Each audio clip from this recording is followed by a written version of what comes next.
One of the things that Christians, Bible-believing Christians, are accused of is that they believe things on faith and apart from reason.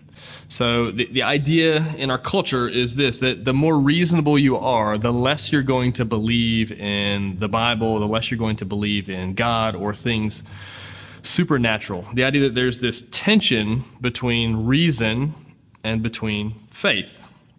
So, for instance, science is seen as a reasonable thing. It's something that involves reason, whereas faith is going to be something off to the side that is considered not having anything to do with reason at all. So, sure, you can believe that stuff about the Bible over here, but let's not pretend that it's a reasonable thing to do. So this is a tension that, or a perceived tension that I think is foreign to actually what we find in the Bible.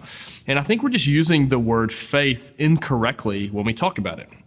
In fact, I don't even like to use the word faith anymore. To most people, it means wishful thinking or a blind leap of dark, which is why people say, hey, just have faith, or you got to just take a leap of faith. When people say those sorts of phrases, what they mean is you've got no real reason to believe that, so just jump and give it a go. But that's not what we're talking about at all here. That's not the way the Bible defines faith.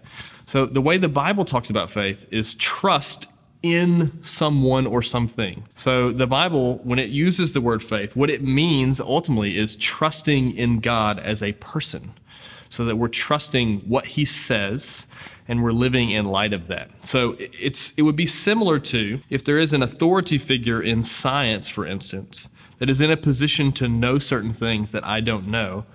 I trust him or have faith in him to know that he knows what he's talking about in this particular scientific thing that we're talking about. So I have reasons that I would trust him, and there may be various evidence or whatever. There's a reason that I trust him, but then I ultimately place my faith in him to deliver certain results or answers to me. So another example to show how this knowing things and having faith works itself out. So imagine you're going to get on an airplane. All right, I can know many things about flying, about the safety of flying. I fly Southwest a lot, so I know that Southwest flights are cheap, but they're also safe. They get you from point A to point B. Their safety record is good. I know their pilots are trained and licensed, et cetera, et cetera. Now, I don't actually place my faith in Southwest or in that airplane until I actually get on that airplane. So I'm exercising an act of faith. Now, I don't know for certain that I will get there, but I have good evidence and good reason to trust Southwest Airlines in order to get me from point A to point B. So as it relates to Christians, this is how it works itself out. God has given us many, many reasons to trust him, to believe he is there, to believe he is authoritative, to believe he is over and above us and in this realm outside of nature. So, for instance, the scriptures are full of prophecies, and God gave prophecies in order to validate that he is who he said he is and that we can trust him. Jesus came and performed miracles. God also performed miracles in the Old Testament through prophets. God's word is powerful. So there are many reasons that we would go to the scriptures and we say, I have reason to believe this is from God. All right, I have reason to believe this is a divine or an inspired book.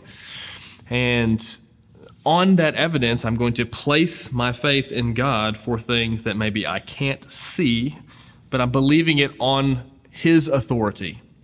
So when he says something that I can't verify, it's not that it's a blind leap in the dark. It's that God has given me all sorts of reasons to trust and have confidence in him.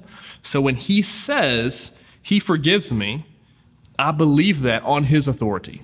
Or when he says that, he parted the Red Seas. Okay, I didn't see that, but I trust him, and I know with reason that the Bible is God's word. And so in light of that, I trust those accounts that he gave. And there are other things that come in, other evidences that maybe corroborate that. But reason and faith go together, all right? We're not to divorce our mind from the Christian faith. That's an awful thing to do. It's never been something historically that Christians have done. No, we use our mind in order to know and embrace truth and then wholeheartedly give ourselves in faith or in trust to the God that has revealed those truths to us. So faith and reason are not opposites. In many ways, they must work together.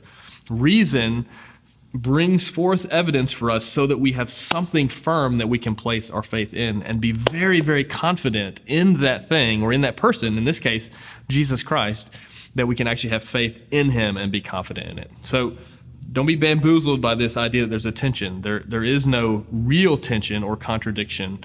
Christianity is very much a rational thing, a rational faith, but it does involve faith, and those things are not opposites.